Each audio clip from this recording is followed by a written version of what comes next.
Өлкөнүн бардык аймактарында саякатчылар үчүн 68 эс алуу жайлары пайда болот. Аларда нукура улуу көчмөндөрдүн руху чагылдырылып, заманбап жасалганат. Анын 21 быйыл ачылмакчы. Учурда Респойнт деп аталган жайлардан 3-4 эксиздик варианты даяр. Алар курула турчу 40 жер аныкталган. Необходимую всю интересующую для них информацию. Ар бир Респойнт туристтик интерактивдүү дисплей менен жабдылат.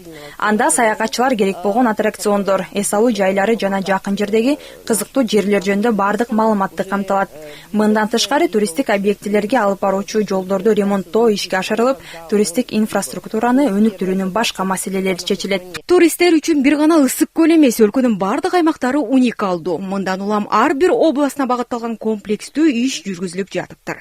Бардык эс алуу жайларында душ жана дааратканалар, анын ичинде ден соолугунун мүмкүнчүлүгү чектелген адамдар үчүн атайын жабдылган намазкана, күркө жана кубаттоо пункттары каралган. Респойнт жыл бою иштейт. Популярдаштырганды дагы биз ошо колго алып атабыз. Маркетинг жагындагы көрсөтмөлөргө чыгып, активдүү катышып, проектлерди дагы мына башта айттым. Андан тышкары ошолорду башкаруу маселеси турат.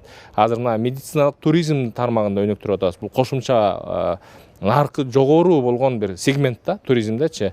Ал эми туризмди өнүктүрүүдөгү мыйзам жагынан жаралган тоскоолдуктарды жоюу, виза жана учуу каттамдар өңдүү бир катар маселелерди чечүүдө Фондко туризм департаменти көмөктөшөт. Тартиптерди, мисалы, жөнгө салуу боюнча, туризм тармагындагы көйгөйлүү маселелерди чечүү боюнча, мамлекеттик органдар менен байланыш, ошолор менен байланыш кандай ишке ашыш керек, кандай өнүгүш керек, кайсы тармакта виза маселеси болобу, же болбосо чек ара маселелери болобу, биргеликте чогуу мамлекеттик ар бир тармакта саясат жүргүзгөн мамлекеттик органдар менен биргеликте иш алып баруу.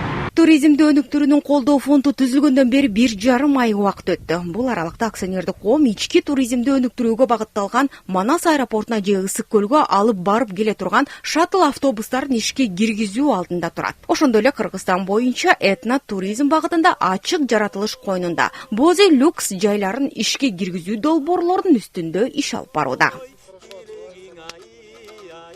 Сүйнөт Агаева, Бакыт Кыязов, ЛТР Бишкек.